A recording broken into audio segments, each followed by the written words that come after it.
stand here to say a few words.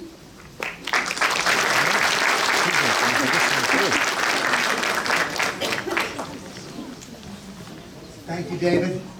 And thank you, Sid Jacobson Y, for bringing us together and for the leadership you show for our community and for so many communities in our region. This is such an important gathering. You know, people often say, why do you have to come together? We're all, of course, we all share opposition to hate. Why do we have to be here, come together as a community, as a gathering?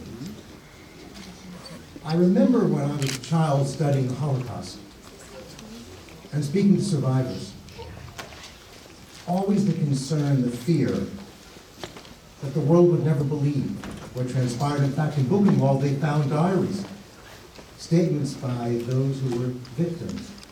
And they wrote, who would ever believe this would ever happen? Our lives will be forgotten. This tragedy will never be remembered. They wrote it in Buchenwald. They were then afraid that history would never record this moment. And so many survivors who I got to know had that same fear. We're here together because we're making a statement that we will never forget, that never again is now.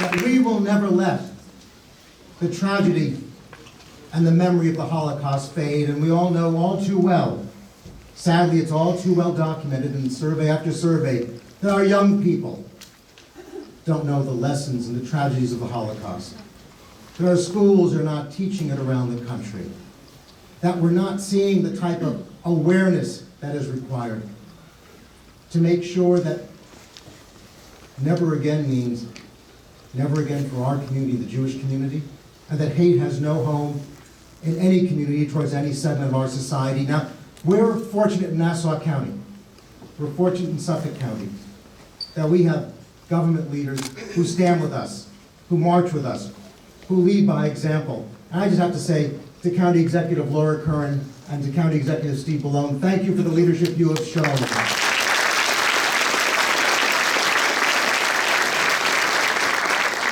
And I want to acknowledge our town supervisor, Judy Bosworth. Our council members, Veronica Lurvy and Marion Delamonte, Peter Zimmerman, Lee Seaman, our receiver of taxes, Charlie Berman, Ellen Birdbow, our county legislator, because they want no place for hate. Hate has no home in our town. They made a statement that was, I think they were the first town to do it on Long Island. They made a national statement. And it's so important right now that we make that national statement here locally.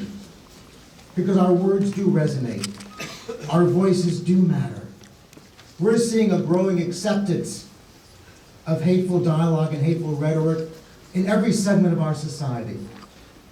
Yes, it's in social media, and we have to address that, have to hold social media in account for giving a platform for hateful messages. And we also have to hold accountable those in our government who retweet from white supremacist hate sites and create a normalization of it.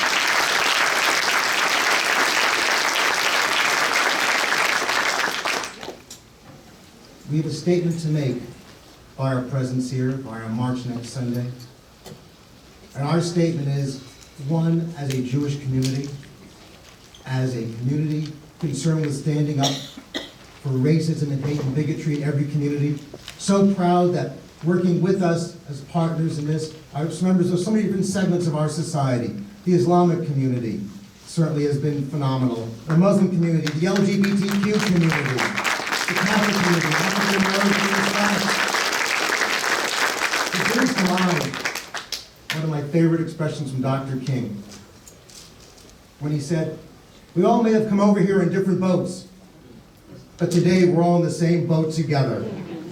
And we're going to be together, and we're going to be hate, and we're going to stand up and show that we can make a difference for a safer and better society in our country, and stand up to the epidemic of racism, stand up to the epidemic of anti-Semitism, and show that when we say never again, we mean never again for all of our communities. We mean never again is real, and never again is now. Thank you very much.